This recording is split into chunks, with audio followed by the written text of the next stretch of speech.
सतनाम बने एक डारा रे, फूल पाती बने जग सारा रे। सतनाम बने एक डारा रे, फूल पाती बने जग सारा रे।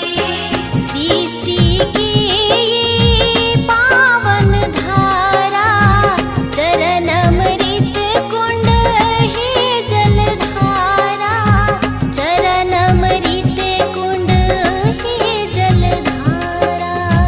शरण अमृत कुंड है जलधारा। निकला गे सुघर गाँव रे, गिरधपुरी चारु धाम रे। निकला के सुघर गाँव रे, गिरधपुरी चारु धाम रे।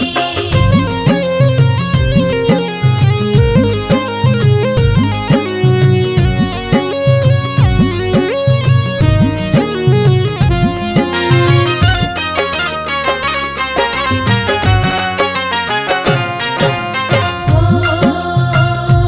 दया प्रेम सद्भाव जगाए, मानव मानव एक बनाए, मानव मानव एक बनाए।